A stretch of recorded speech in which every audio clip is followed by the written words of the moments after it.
All right, guys, welcome to another episode of Punch Me in the Face. I am like beyond honored to have somebody that not only do I consider an amazing athlete, because that's cool, and he is an amazing athlete, but he's also an amazing human being, and I'm a big fan of that. Like there are a lot of people that are amazing at a lot of things, and sometimes the human part gets left out. So my buddy Zay Jones, how you doing, Zay? I'm doing well, man. I really appreciate that. Thank you. You know I mean it, bro. From the bottom of my heart. Of course, likewise. Zay, if you could, man, I mean, first of all, let me give you a little background here. Zay and I met, is it a year ago now, Zay? Something like that? Yeah, just about. And met through a mutual friend. Funny, I'll tell you, this guy's a guy, our mutual friend, great guy. He's a recruiter at heart. I think he was recruiting when he was born. He's recruiting somebody into something all the time, this dude is. We love him, right? So he's like, got to meet my buddy Zay Jones. And I was like, he's like, do you know him? And I always go, know of him or know him? I'm like, I know of him because, like, I follow sports. And, like, I actually followed you when you was a Buffalo. You know what I mean? So I'm like, I know him. I know of him. He's like, we'll go to his house. And so we walk into this house, beautiful place in Vegas. And there's people rolling around. And I am very take this the wrong way, but like somebody asked me the other day why I don't like LeBron James. Okay. I don't dislike LeBron James. I don't even know LeBron James as a human being. How could I dislike him? But I said, somebody asked me, I said, when you start taking this and put a crown on your head and you're a king, the only king to me is the Lord. So no human beings are kings. I don't recognize kings. I don't recognize the King of England, the Queen of England. That doesn't mean anything to me. And I'm not trying to be funny, but I really don't. But I'm saying that because I'm so over the top of, I'm impressed when people do great things, but I'm not like enamored with other human beings. They're not better or worse than me. I'm not better than anybody because I've done well in business. I'm not better than anybody. The guy that's down the street homeless, I'm not a better human being than he is. I'm not. Like he might actually be more virtuous. He might be better. I don't know. But when we met, I was like, man, but I remember the whiteboard you had, and you had goals and they were faith-based. And I was like, you know what, man, this is a good dude. And then I listened to you talk and how grounded you were. Then we spent some time together, flew somewhere. It was really cool. But Zay, you shared your story. And let me tell you who's on here, Zay. So we launched this podcast a few months back. And I launched it for one reason, okay? I saw the people out there doing podcasts, motivational speaking, charging for classes. And I actually think that the vast majority of them are full of shit. I think they've never done anything. And I think they just take people's money. So I was like, if we could do something that actually made a difference, that would feel cool to me.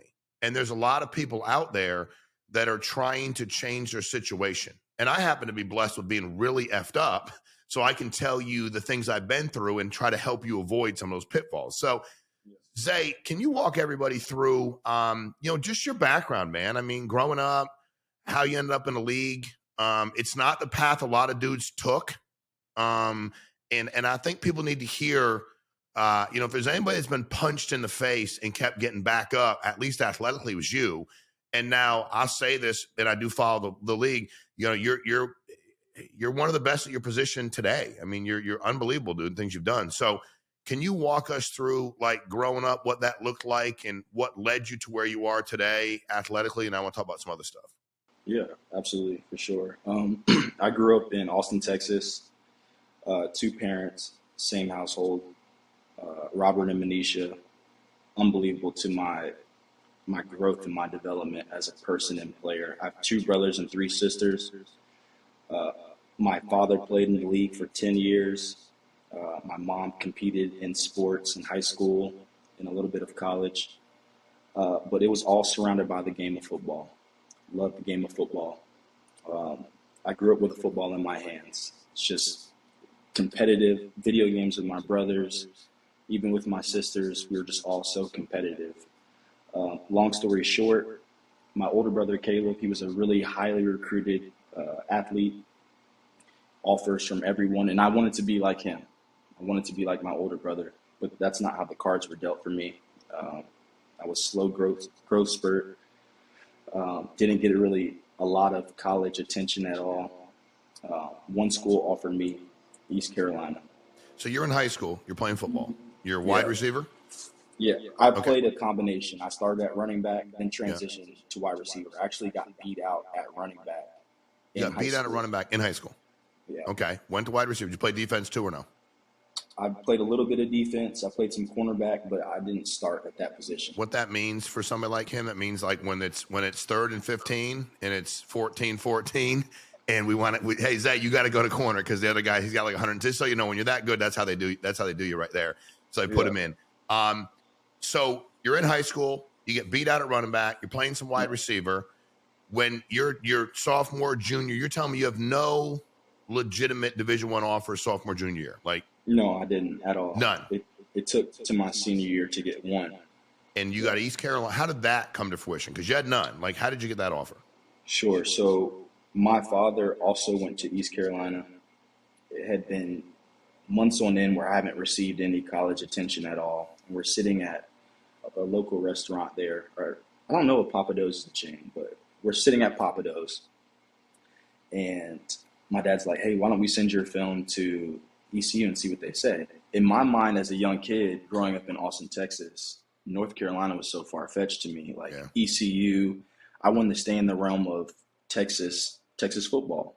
That's what was important, at least in my mind at that time. I wanted TCU, A&M, Texas, Baylor, Houston, whatever it was. And he was like, let's send it to ECU. Within 30 minutes after sending my film to the staff, Ruffin McNeil had called me back. And actually at that time, he was sitting in the room with Lincoln Riley. That's who my offensive coordinator was. Crazy. And they were like, we just watched your film. We were actually finishing up watching the recruits that we had, and your film popped up on our email in front of the whole offensive staff. He was like, we watched it together and we absolutely love you. How would you like to come play for the East Carolina Pirates? All right, so think about that for a minute. Like how crazy it is. You're eating with your pops.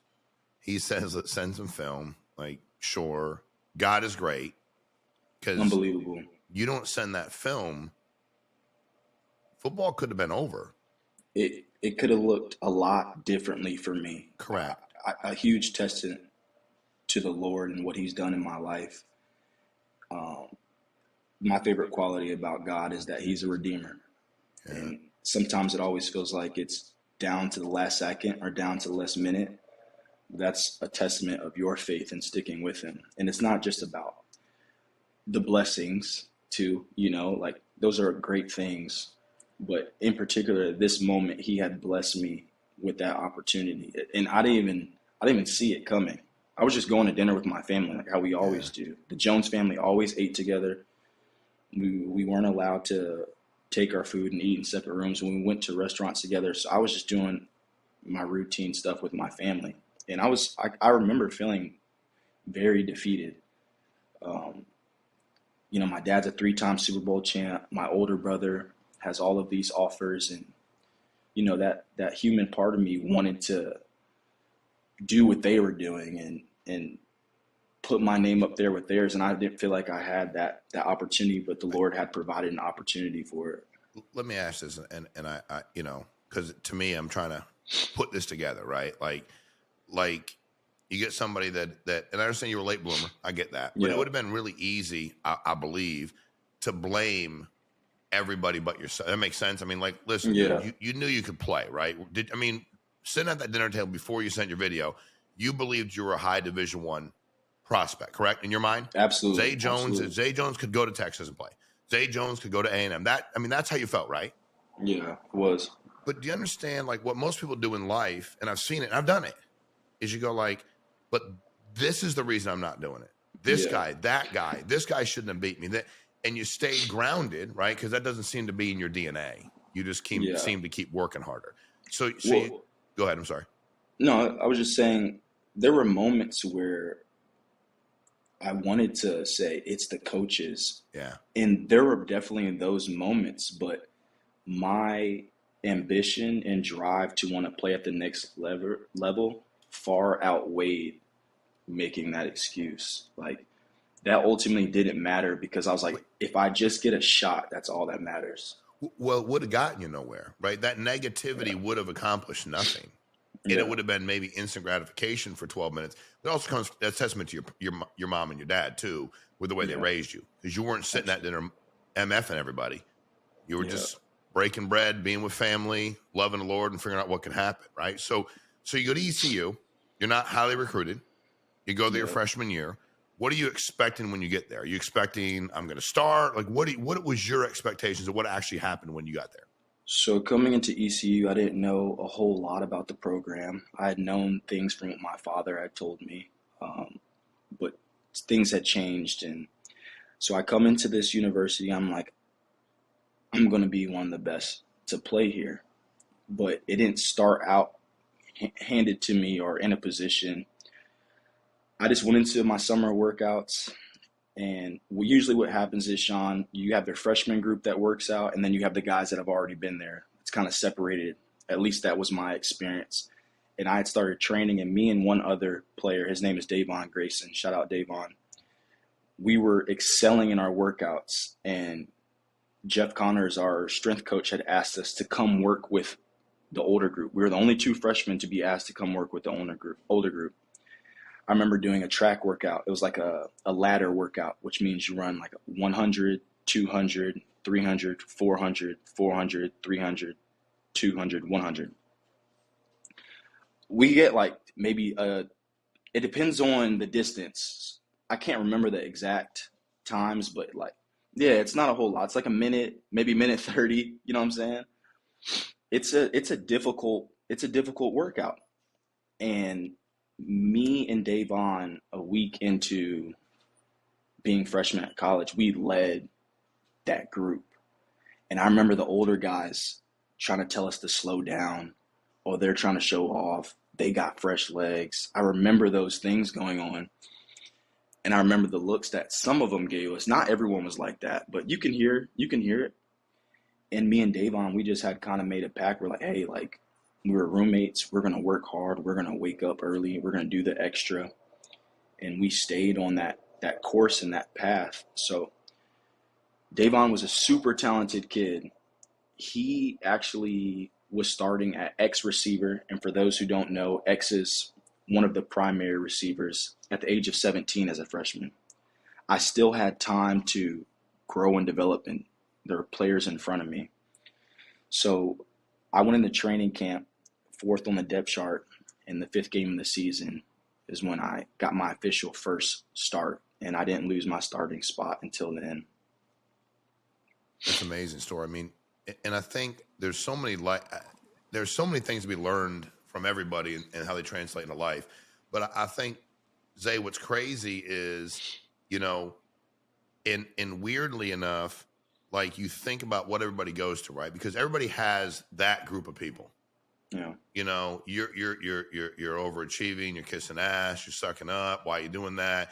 And it's hard to for a lot of people, break free from that. You know, because yeah, what a lot of dudes have done in your situation is they slow down.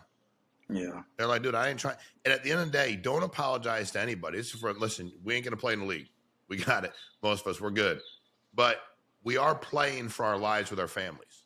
sure. And there are people that are going to do things that are going to try to get you to do less to make them feel better. Yeah, And I think for me, I've always just kind of felt like, you know what? I'm blessed with, I just don't give a shit what anybody thinks. Literally. yeah, I'm not trying to be mean or nothing, but I don't. I do the best I can on a daily basis. And then I want to live with a fear of the Lord and a fear of nothing else. yeah, Like if they go, hey, you got to go out and cover Zay Jones on national television in front of 110,000 people. Well, everybody watching knows I have no chance to cover Zay Jones. I was slow at 23.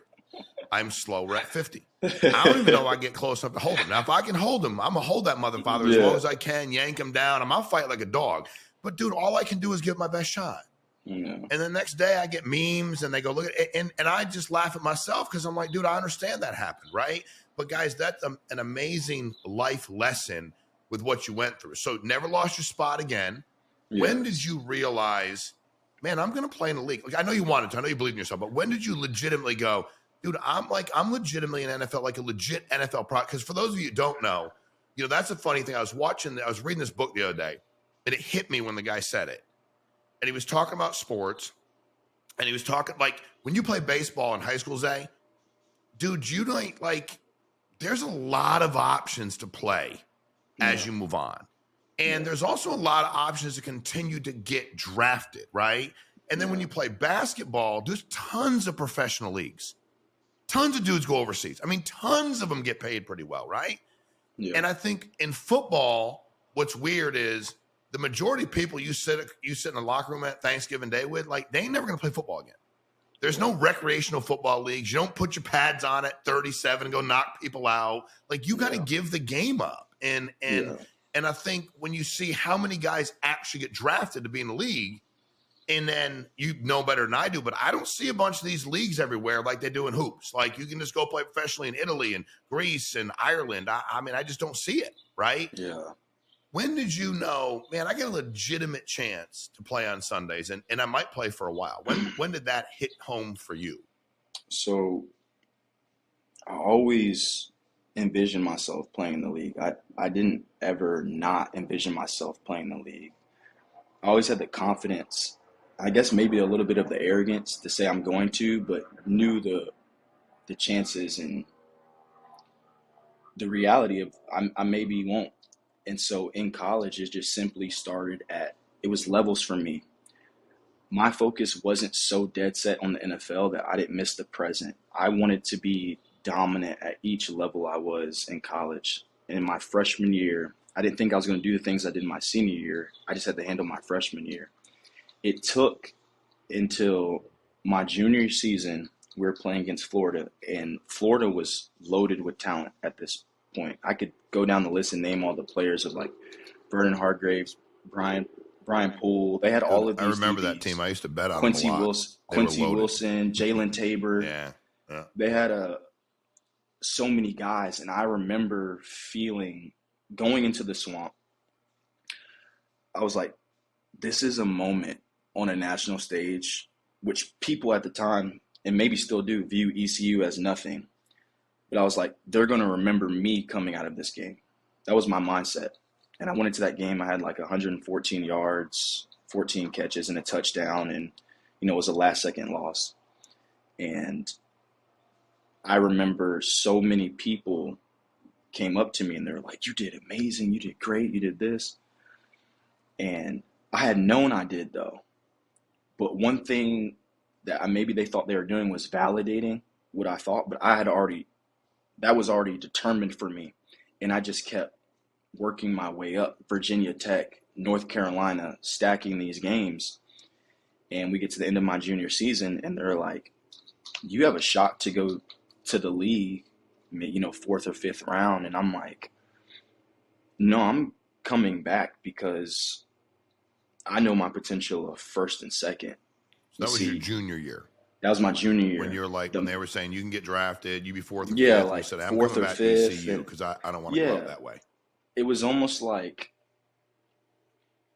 maybe the outside noise for me was like, because you go to this place, this is potentially good enough, like the fourth and fifth. And no disrespect to the guys who go in those rounds.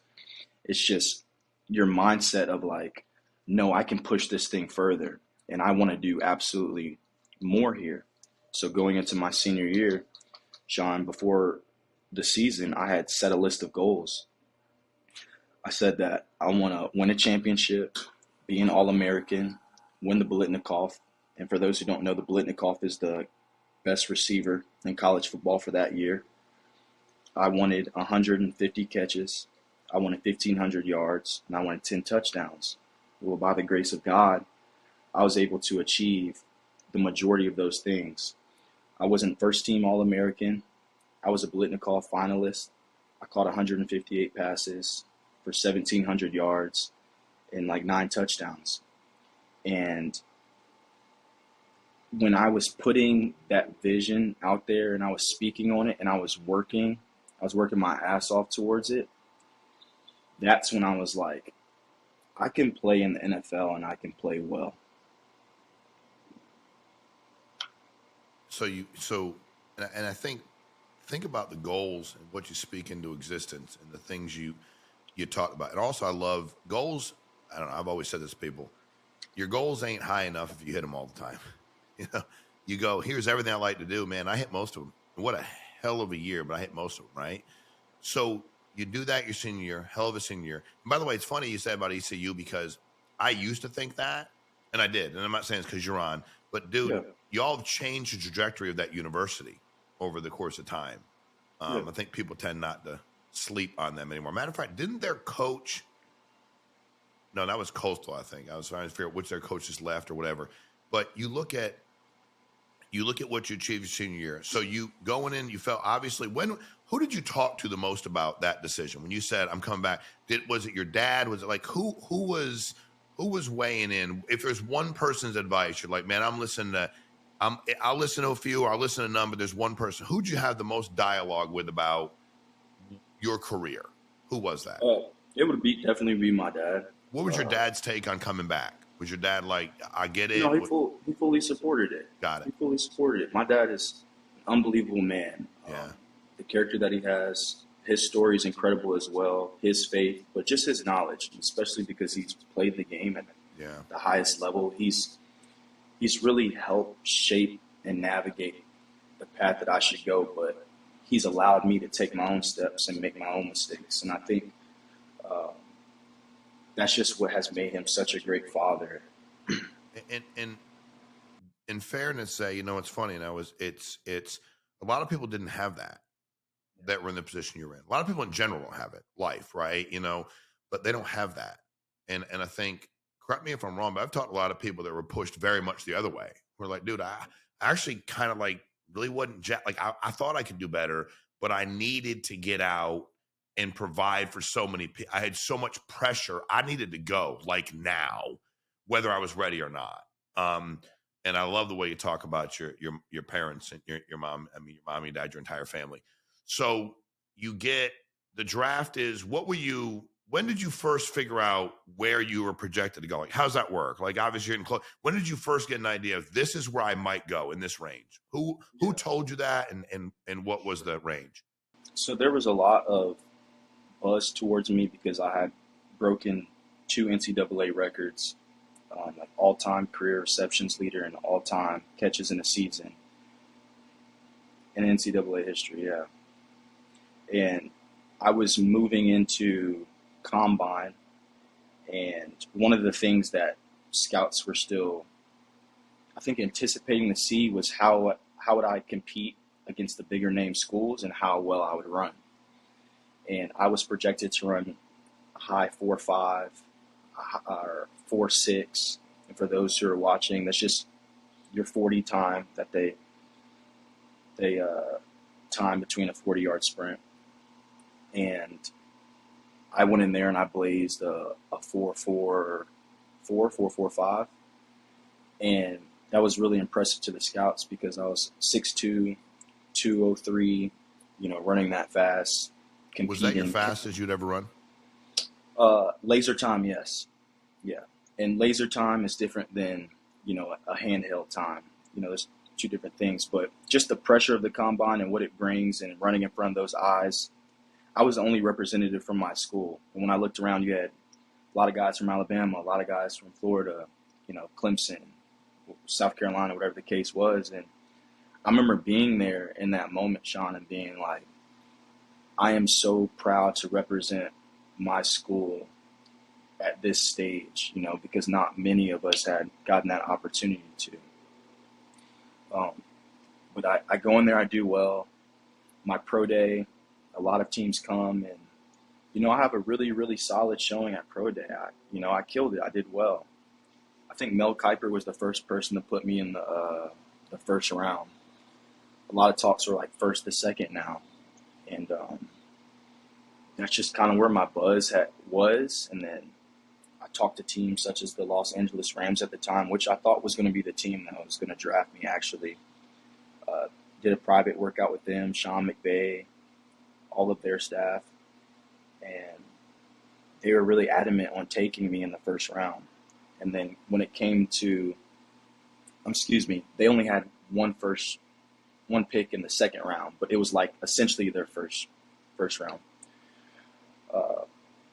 3 receivers were taken before me: Corey Davis, Mike Williams, John Ross, all in the top 10, and I was the next person on the board, and no team had taken a receiver for the rest of the first round. So I remember that being a long day. Within the following day, I was the first receiver taken in the second round with the 37th pick.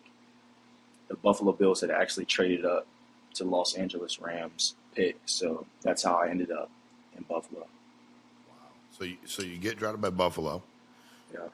Report to camp. What was the most surprising? I was talking to man, we had Sean Merriman on here the other day, quite a bit older than you, and I said, what was the most surprising thing about camp? And I'm forgetting the offensive lineman's name. And he's like, dude, I like literally could not get past. Like this guy's like a 17, 18, 19-year veteran hobbling, and I can't get by him. Yeah. And he said, finally, I pulled him aside and said, dude, what is it? And he said, bro, I know what you're doing before you do it. Like, this is what we do. I've been studying film on you coming in here for X amount. Like, those guys in college did, and I know exactly what rush you're going to take, inside, outside, what move you're going to make. And it taught him a lot about, he said, just how prepared these guys were. Yeah. What was a big takeaway for you early on? You go into the Bills camp, you make the team, obviously. Did you start your first year, rookie year? Yeah, I did. What was, if I said, man, Zay, for anybody that's in that position, what was the most surprising thing about that you knew a lot? You had your dad, like he'd given you a lot of information to some people. But what is one thing that still caught you by surprise? What was personal, football, business, family? What was something you'd share with us? Sean, I've heard an old quote that says, a wise man knows he knows nothing. And when I came into the league, I felt as though I had to build such a bravado and confidence coming from a small school that I really felt like I was not honing in on restarting and refreshing and almost recalibrating to a sense. It was good for me to be confident, and not that I was overly cocky, but I felt the biggest mistake I made my rookie season was not being able to restart and get my mind focused on the longevity of the season. How would I know? God, I never played. And so my rookie season was filled with a lot of learning, and I made a lot of mistakes. I was criticized heavily. And to be honest, it was the first time I was truly criticized because I was so... By whom? The media? By whom? Media, fans, coaches, a lot of people just chirped. Rightfully so. I feel like some mistakes that I made, I could have been better at. But I went through peaks and valleys, bro, my rookie season, of great moments, bad moments, ugly moments. And I just remember the season feeling so long. And I'm competing against the best week after week after week after week. I mean, from top DBs, top defenses, and as a number one receiver, as a very, very young player, that's difficult. I don't think a lot of people understand what it takes to truly be a number one, or at least they take it for granted. They see a guy like Devontae Adams or Diggs or whoever it is, and they're like, that's how it's supposed to be. But those guys have put in that time and that work, And my rookie season, we had actually traded Sammy Watkins, and I was kind of like almost left in this space to kind of figure it out on myself. I don't think it was cultivated the best for me to have good leadership in my specific room. But I had to learn things on the fly. I didn't have time to watch someone in front of me. I was really thrown in the fire immediately. And so when I got through my rookie season and I was able to look back and reevaluate, you have to be prepared, as you and Sean were talking about. You have to take care of your body. You have to understand mentally what it takes to be prepared to go into a game. Good, bad, ugly, you have to have amnesia and move on to the next game. There were so many things that I didn't quite get a grasp of until later. And so I know that's a long-winded answer for what have I learned, but it's a great answer, man. And I think that and I want your take on this because I have my own take on it, but I'm not out there split out in the NFL in front of 60,000 people running patterns. Yeah. I never understood, and this is just the way I think I live my life. First of all, and this is just me talking, I'm really crazy entertained by the media. I'm entertained because the way I was raised and what I believe is if you haven't done it, you don't have an opinion on it. Now I understand that flies in the face of the way media. I get it. I understand. I'm not an idiot on how it works. Yeah. And fans, they're adorable, and I say that in a condescending way. That's for me, only because I go and watch. Like I got to go see your playoff game. Yeah. Right. And you know, I was entertained by the guy with the 3 chili dogs, 22 beers, too late, and he can't walk and chew gum, and he's talking like you suck to whomever. Yeah. Now they didn't say it to you, Zay, because I probably would have popped him straight in the mouth. Not that I shouldn't, but I will drop somebody. Okay. Yeah. And but it's always funny to me. But I realized that what kind of hit me, I was reading this quote the other day. I forget who the athlete was. It was a guy in the NBA, and he said, I'm most frustrated now because we take so many games off. And you never know what family paid more than they should have or more than they have to be at the game to watch you, right? Which I thought was a pretty cool perspective.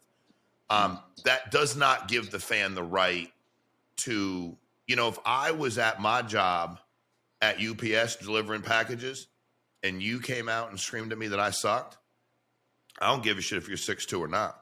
I'm going to punch you square in the face. You know what I mean? I just am. That's however it ends up, but I'm going to hit you because I don't treat, and I'd expect to be hit if I did that too, right? You have to have pretty damn thick skin to do the things you guys do.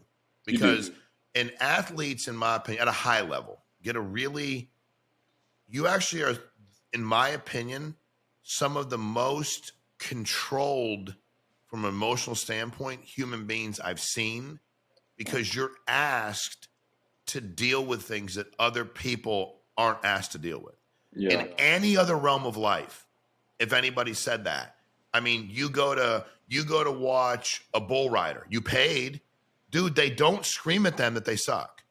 Yeah. They just don't. They don't do that. Yeah. When you say the fans, how did you know about the criticism? I'm just curious. Do you read it? You just knew it was happening? Yeah, You heard it? How did you know? I'll be completely honest. Yeah. As a young player, my face was glued to social media because that's what I was kind of like just groomed to look at. That's how you got validation. That's how you find out. I was coming out of college, so I still want to stay connected with friends and see what they were doing. My mind hadn't really transitioned to a professional yet, and I went through a really bad depression, Sean, in Buffalo. Buffalo is a great place, great people, but I was accustomed to seeing the sun. I was accustomed to going out and seeing my friends walking around, and maybe just the area that I lived, it wasn't like that, man. It was dark. I lived in a 1-bedroom apartment. I didn't really know how to move yet. I was figuring myself out. Most people don't understand that rookies have to make a transition on the field for sure, but they also have to make a transition off the field.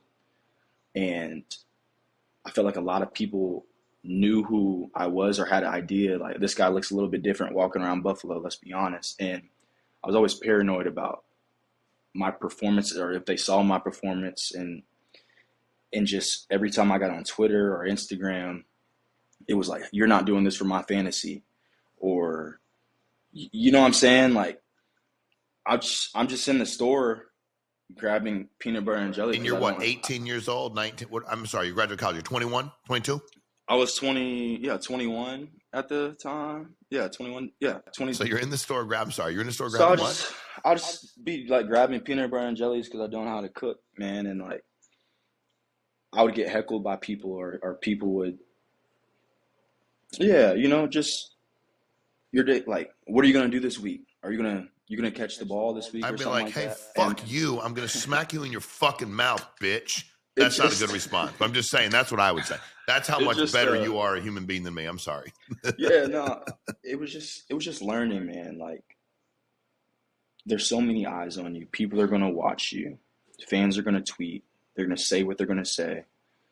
And, these people watch the Bills all their life, and they love them, and they cherish them. They're the holy grail to them. They hold them dear to the heart. And I was coming into it just trying to do the best I could for this team. My ties were not as deep maybe as theirs, but I'm still a part of this team trying to help. I'm not out here trying to drop the ball. I'm not out here trying to run the wrong route. I'm trying to do the best I can. So I didn't know how to detach from people's personal opinions, what I'm doing, what's real life. I kind of put everything in a melting pot, and my thoughts weren't straight. And so that really hurt my confidence, because now I was performing to make people happy. And that's never how it works. You yourself cannot be the best that you can be and be true to who you are, trying to appease all these people. I can't make every coach happy. I can't make the GM happy all the time. I can't make little John Doe over here happy. I can't be in, you know what I'm saying? I can't be in 20 different spots. I used to think if I turned down signing something for someone that made me a bad person, when it's just like, I can't spend 20 minutes over here. I can't make that appearance. And I didn't set proper boundaries for myself. And this is on nobody. This is on me. I didn't set proper boundaries for myself my rookie season to protect my mental and to protect my peace. You know, I'm not God. I'm just one man. And I got more infatuated with, okay, if I could make these people happy, everything's going to be better, instead of focusing on my process of just becoming a better football player. You know, my thoughts got consumed with, okay, I got this coming up, and all I need is to do this, or I can't make this mistake. That's usually when you make a mistake. You know what I'm saying? So it's just a process for me maturing and growing up. And I think, I mean, like, it actually put you through a depression, Yeah. right? I mean, you literally got depressed. I didn't want to play football anymore. Think about that, dude. The game you've loved since you held that ball in your hands when you was a baby. That's all you ever wanted to do. You literally, was there ever, I mean, again, you did, but is there ever, I mean, how bad did it get, if you don't mind me asking? And I appreciate you sharing this, because I think it's important for people to go through this stuff. No, yeah. I think I used to be embarrassed, and I used to shy away from these conversations, but just to where I'm at in life right now, I'm not the same person anymore. It led me to getting arrested in Los Angeles. I was going, vandalism. I had broken windows. I actually almost fell through a window. I got arrested in Los Angeles. This was right after my rookie season. It was the first time I actually had a large sum of money. I had like $6.9 million.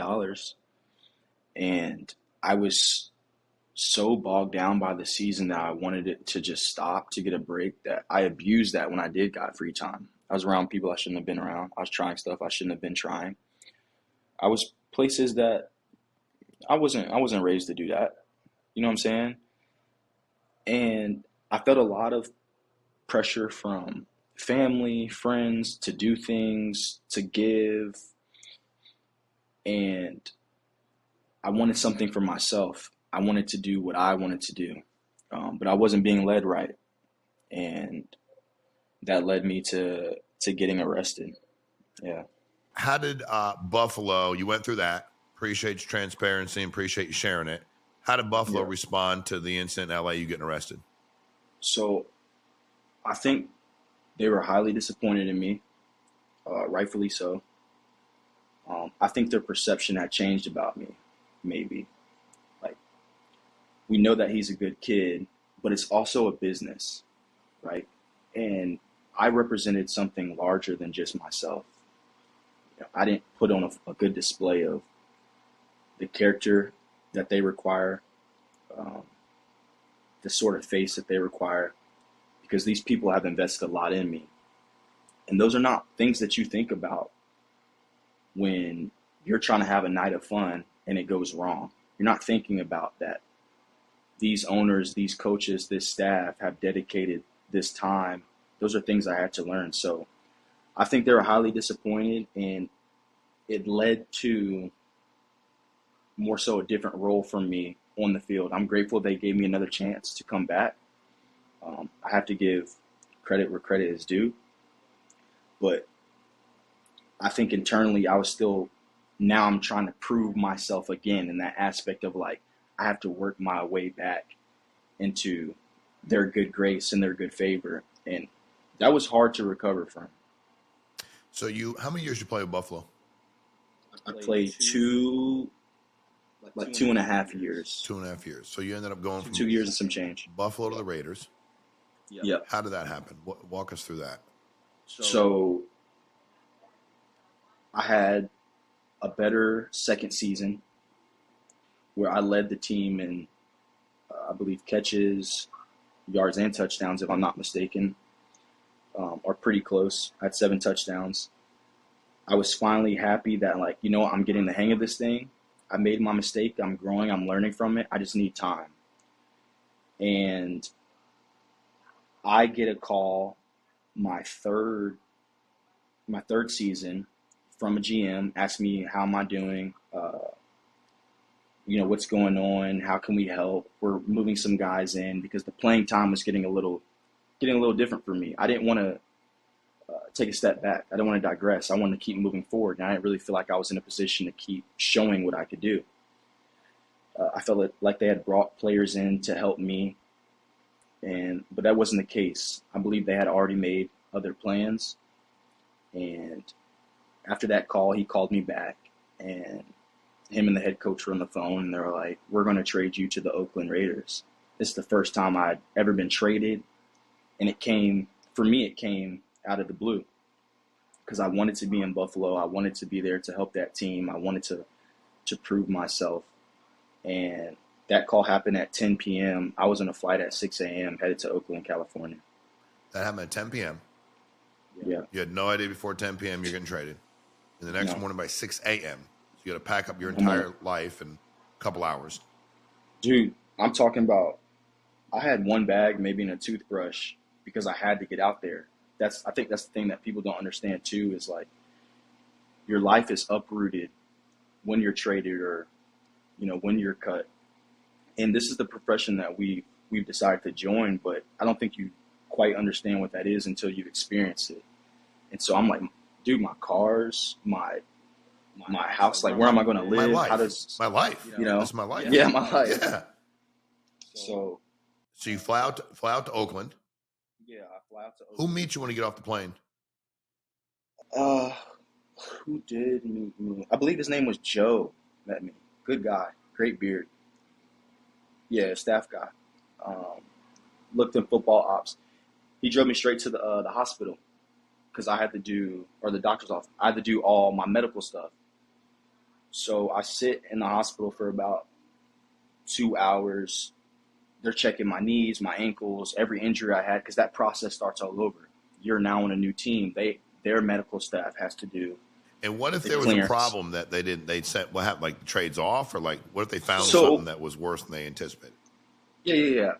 I'm not sure the full details of it, but I'm sure if I couldn't have passed the physical, there would have been a discrepancy between the trade,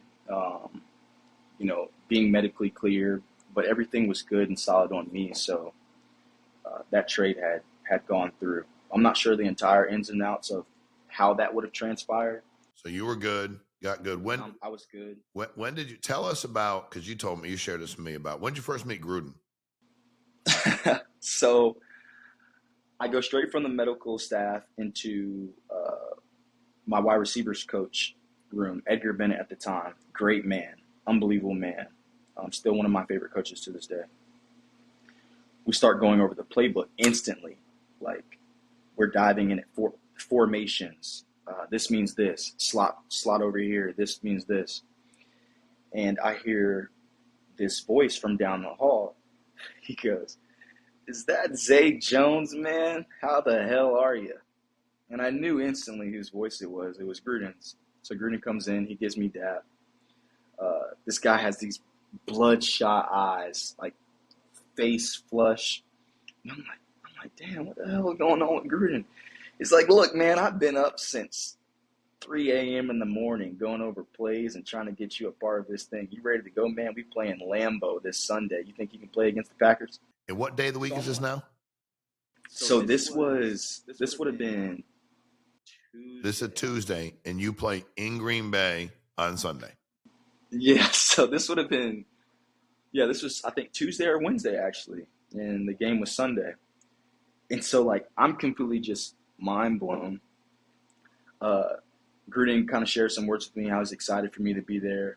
Him and Mike Mayock. Mike Mayock actually had watched me through combine. I had talked to him, spoken to him. Great man as well. So Gruden leaves the room. Coach Edgar dives back into the plays, and Edgar looks at me. I won't ever forget this. He looks at me and he's like, "You all right, man?" And I was like, "Coach Edgar, I haven't even eaten yet." You know what I'm saying? Because like I had flown across country, to me the furthest East Coast team to the furthest West Coast team. I'm in this room. I just came from the doctor's office for 2 hours. Now I'm in this meeting for like 2 hours. And he's like, "Oh my gosh." So like, he said, "Let's go get you some food, man." I was like, "Yeah, that would be great. Like, thank you." So we go down, we eat. I meet a couple of the guys who are in the facility because some guys hang around the facility on off days or, whatever it is. It was an off day. It was Tuesday. And I go back up to the room. We start studying some more. And this was the most beautiful thing about what had happened to me in Oakland. So I'm thinking we're going to be done, or we're just like a introduction day.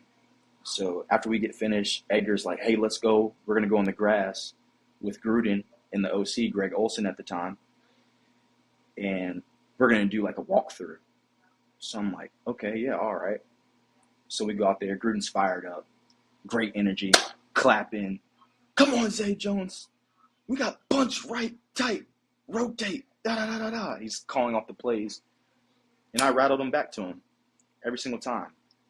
I knew exactly what to do. I knew exactly where to go. "Doc right, zoom, tap, da-da-da-da-da. Deacon," when he would call out a play. I knew exactly what to do. I would say if it was a quiz of 100 plays, I got like a 97. And you learned those by sitting with the wide receiver coach for 2 hours? Yeah, instantly. Instantly. Like that was your study session. Here you go. Boom. Right there. Transition straight to the field. And Gruden looked at me and said, he's like, "I tell you what, man, you're one of the smartest guys I've ever seen, man." He was like, "How do you pick up this offense so fast?" Like, he was just very impressed. And right then, he gave me a boost of confidence. I remember being on that field right by the airport, this open field. The sun was coming down. It was beautiful, man. And like, I was super hurt from what had just happened to me. And Gruden was like, "I don't know what the hell Buffalo was thinking, man." He was like, "Yeah, I can already tell you're going to be great." He was like, "You're going to play in this league for a long time. I promise you I'm going to get you where you want to go." He was like, "Are you with me?" And I was like, "Yes, sir." Like, still just a kid. Like, yeah, I'm ready. Very impressed with me. We go back in. I start picking out like my uniform, my helmet, and all of these things, and it's just so surreal to me because like it doesn't quite feel like home yet, but I have a sensation that like I'm where I need to be. So I'm so thankful for God's provision over me, watching me. Like he knew what was going to happen. He knew where he was positioning me. Me and my family said I wasn't traded. I was positioned. Like God had taken me from that point into this new chapter in my life, and I walked into it and began to build confidence. And how badly? Now I didn't.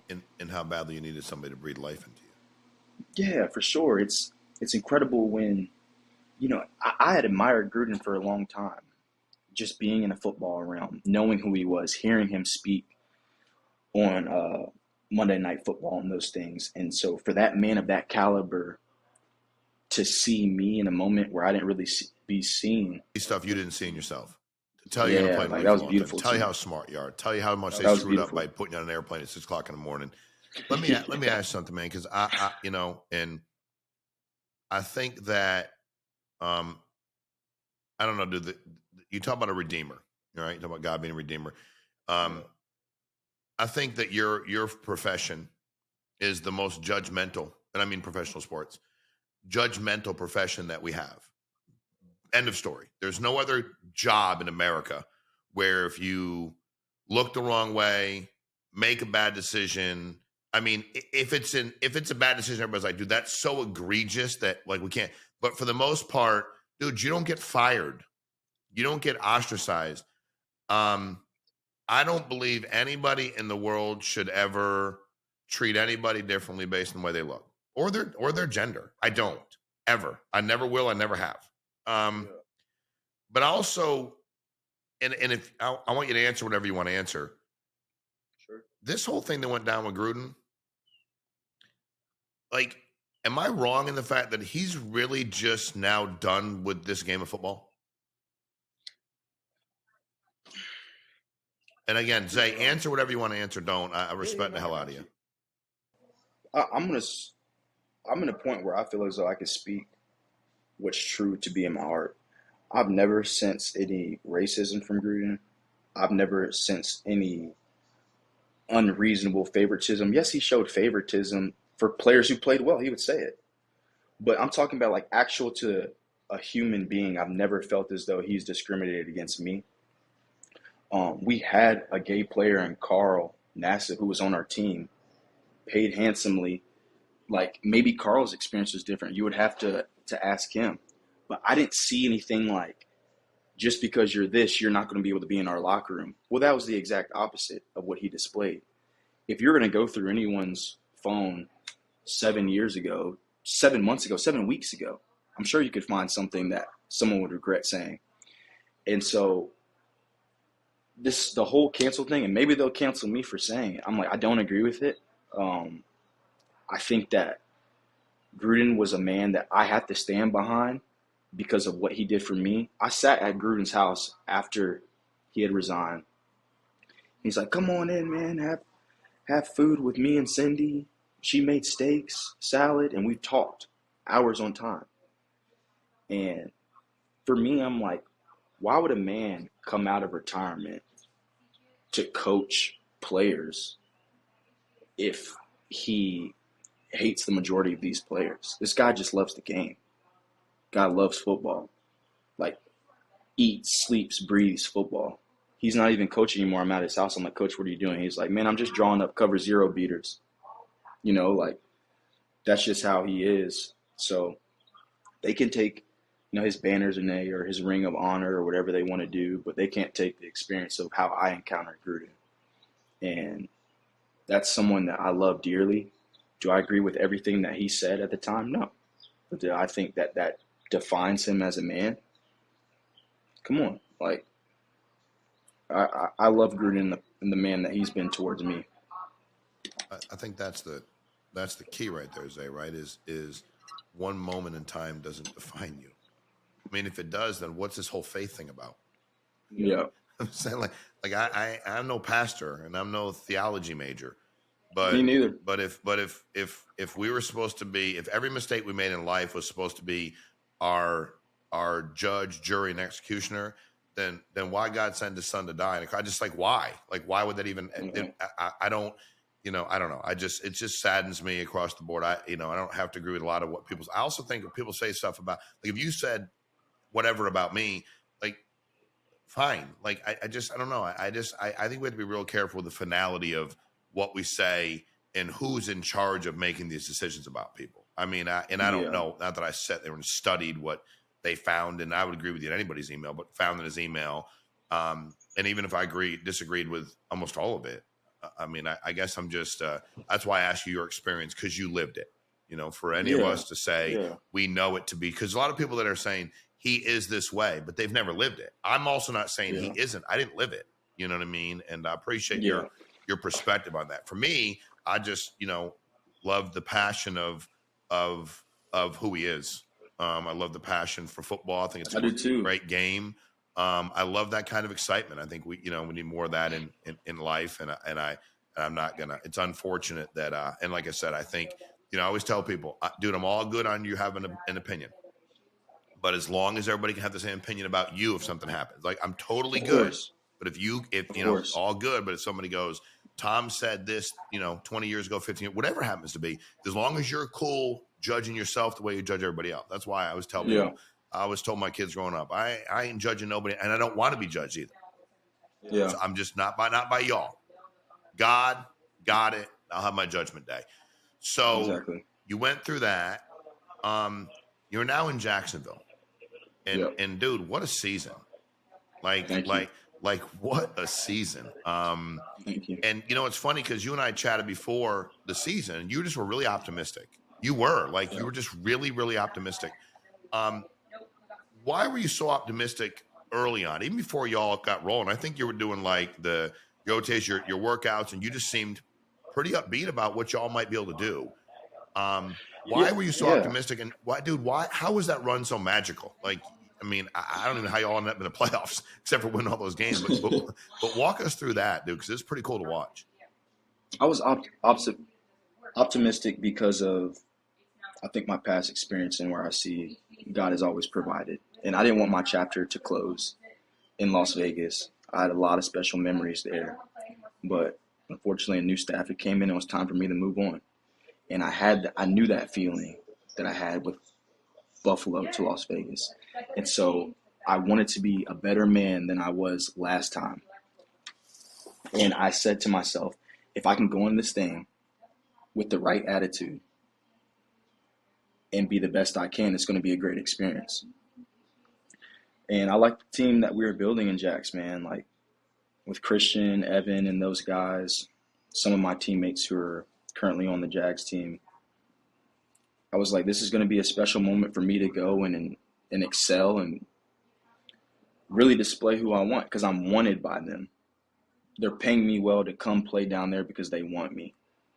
And I think as far as the team chemistry, we just gelled very fast. Young group, hungry, eager, all want to prove ourselves, and we all want to win games. I think it's as simple as that. I don't think it's like a secret code or something it was collectively what we did. People, they wanted you there. Now, you were making how much in Oakland and it becoming Vegas with the Raiders? If you're making, what was your contract there? Oh, I had two contracts there. One where the Raiders had picked up my rookie contract. So I believe the last check that I got from there was like 1.5, 1.8, and then I came back and signed a 1-year deal up to 3.75. You mean up to, meaning like with incentives and stuff you could hit? Yeah, it's incentives. So I think like the base was like 2.5 maybe. 3 years up to 30 million. Wait a minute, 3 years up to what? 30 million. So you went from the potential to make $3+ million a year to be able to make 10 a year. Yeah. How did that feel? It's a big jump, bro. It felt humbling. I was excited because obviously the money, yeah, but I felt valued beyond the money, that someone would want to go and invest in me that way, and could have easily looked at my past and been like, we don't quite trust this guy. We'll give him a little something, but we're not all in on him.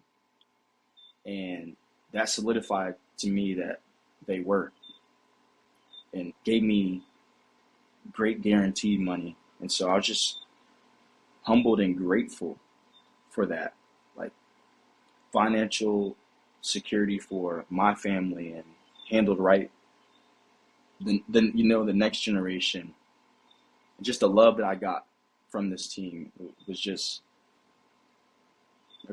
humble would be the word, Sean.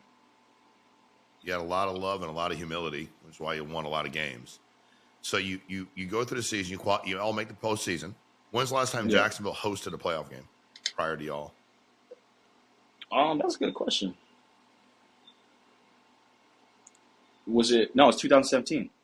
Yeah, I was with the Bills. That's crazy. Yeah, when I was with the Bills. I played against Jax 2017. Yeah. Got it. Okay.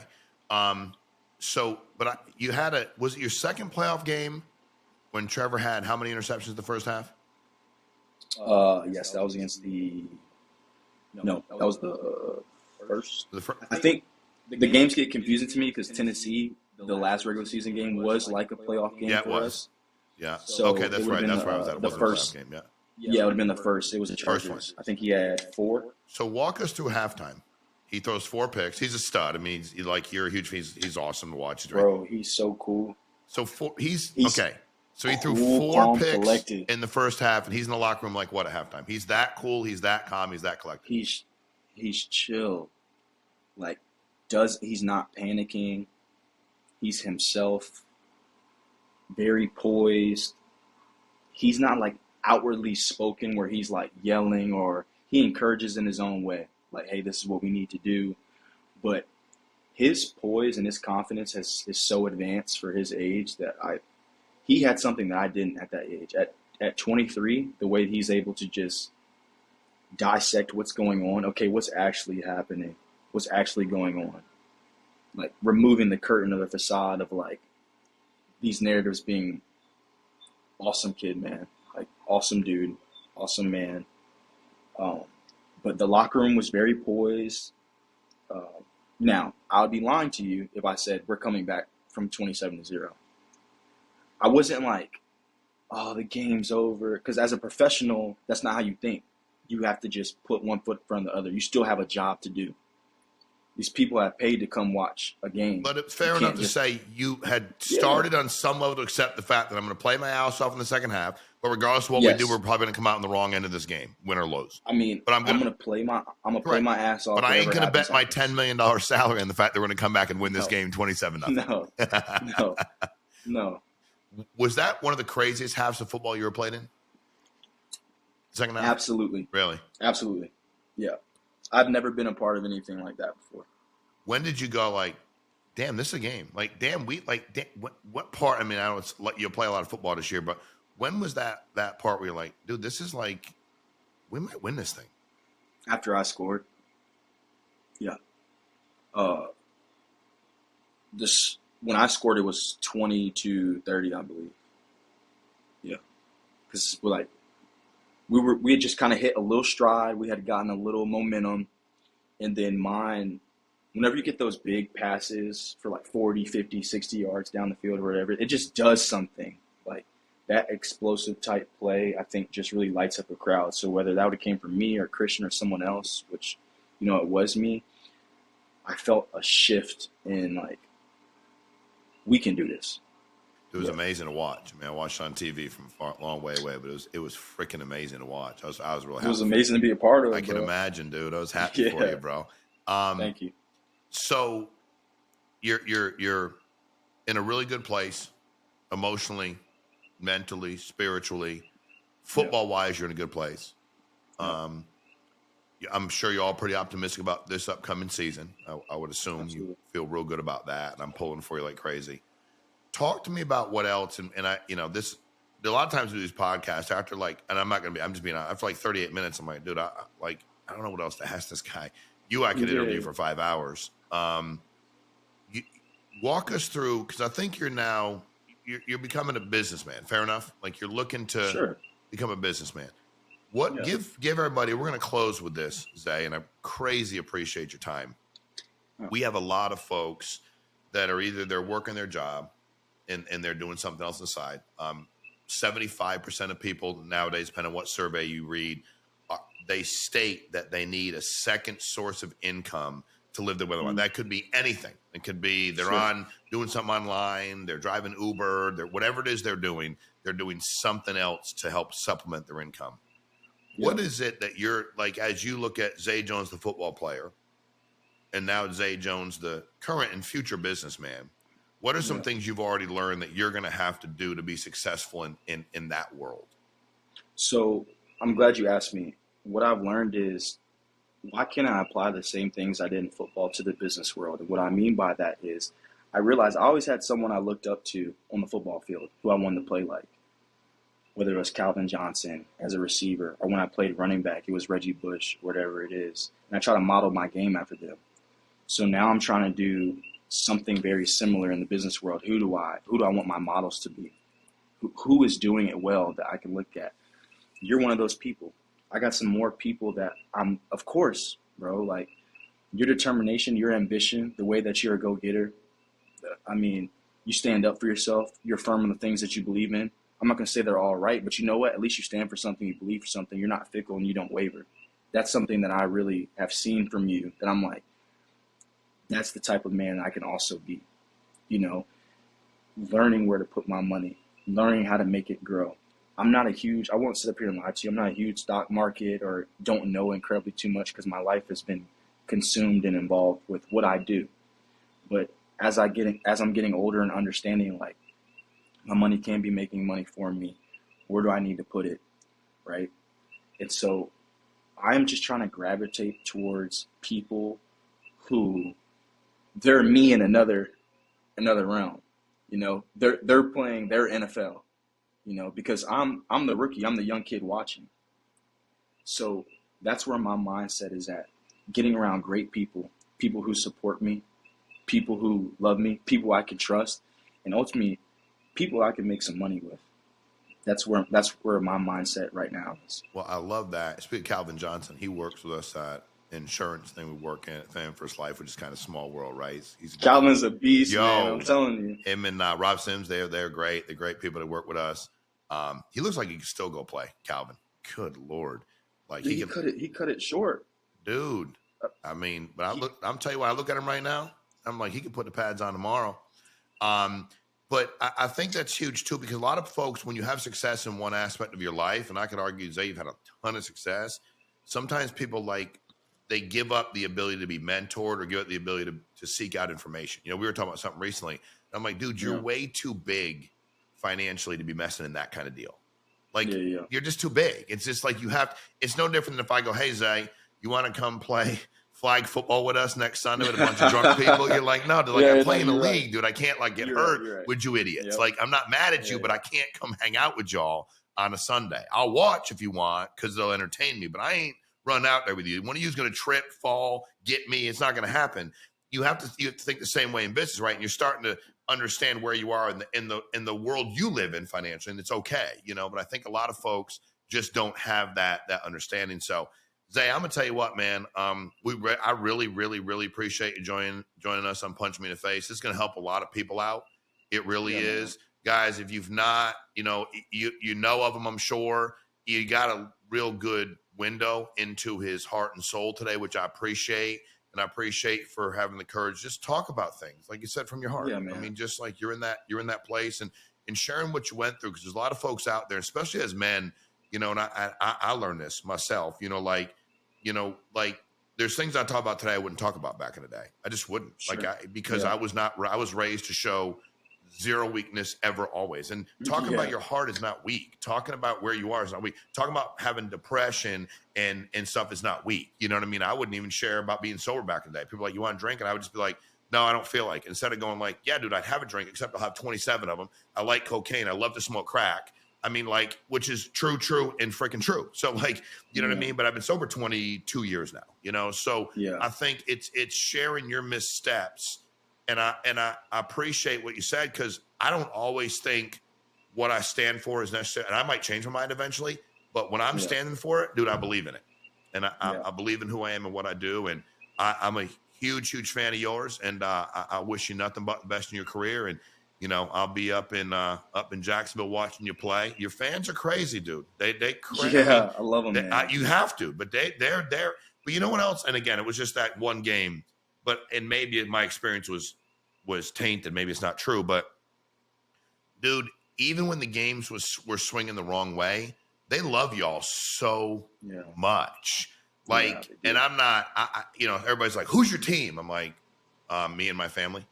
No disrespect, Zay, but I don't have a. No, you're good. You know what I mean? I'm good. I actually liked the Broncos growing up because my father was watching the Giants play. He was a Giants fan, and we didn't have a great relationship. So I picked the Broncos. They were in the Super Bowl, God knows what year, a long time ago, against the Giants. So I was like, I like the Broncos purely because I was an idiot and was angry at my dad, right? My team is, and even when you came over and said hi, I saw the people with the fans, and at one point in time, some guy bumped into a kid, and I was like, bro, you do understand, these are kids. Because if you bump into me, and I'll smack the shit out of you. I'm not trying to be funny, but I don't bother nobody, dude. Don't be putting your hands on me and stuff. You're a guy, and if you're a black belt and you whack me around, cool, but I'm fighting. And I was like, dude, this is you're ruining this for the kids. Yeah. These kids are trying to get near these athletes because they're kids, and good for them. But you're ruining the entire experience. But I'll tell you what, for all the pro games I go to, it was the most supportive for what I saw. I was there for an hour and a half before the game. And even when it swung, instead of turning real quick, they seemed to have a lot of love for y'all, like legitimate love. Like they wanted to win and they wanted that was like a playoff game. But had you all lost, they still would have been cheering and loved you, you know? And it's funny because I was in Miami. That's the closest one to me. I go watch them. The game's not do or die. I bet a lot. And I don't take it out on the players. I'm not mad at them. I'd like them to win when I bet on the team, but like I do the best they can, right? And Buffalo was playing them. And the fight broke out. These two guys. One was on steroids. Oh, yeah. I remember that. Oh, like, dude, it was crazy. And one of the guys next to me said something. And I was like, bro, I'm just watching the game. But you have a lot to say for a team that ain't won shit. I'm just saying, like, you say a lot of shit for a team that ain't won shit. Like, I'm just saying, like, you a diehard fan, and you have a lot to freaking say when you ain't won shit. I'm 50 freaking years old, and I ain't seen it. So, you know, and that made them all really mad. But they didn't do nothing, Zay. But my point is, like, at some point in time, I wish people had as much passion about providing for their families. I love watching what you do. I'm humbled by what you can do. And I mean that. Like, I'm humbled by it. I'm humbled that you can be 6'2", over 200 pounds, and run a 4.40. But that doesn't feed my family. Yeah. And I think that for a lot of us, I think we need to have more of an appreciation and respect and temper some of the things we say about people, because don't ever forget that if nothing else, you taught hopefully a lot of people today. You know, you get a 21, 22-year-old young man who's given it everything he's got, who wants nothing but to please everybody. And I had a business mentor of mine when I was about 22. And he said, Sean, I'm going to teach you a business lesson. You're going to let people down. You're going to work really hard, and you're going to make decisions, and good decisions. What I mean by good decisions, he said, Sean, is they're tough decisions. When you make good, tough decisions, somebody feels like they didn't get treated right. When you make a decision where everybody's happy, those aren't tough decisions. Like, let's eat lunch. Congratulations. Hey, we're down 12%, and we need to cut 2 of our 5 vendors. Those are tough decisions to make. Does that make sense? So in life, you can't run around trying to please everybody. So Zay, appreciate you, man. We'd love to have you back on, and we'll be pulling for the Jaguars. Now, if somebody asks me who my team is, it is the Jaguars. I'm still not wearing a shirt with some grown man's name on it. I ain't doing that shit, because don't do that when you're over 18 as a grown man. But I'm a pull for the Jags. I hope you all have a phenomenal season, and you go wherever you go, and I'll be there watching the playoffs. We'll be pulling for you, praying for you.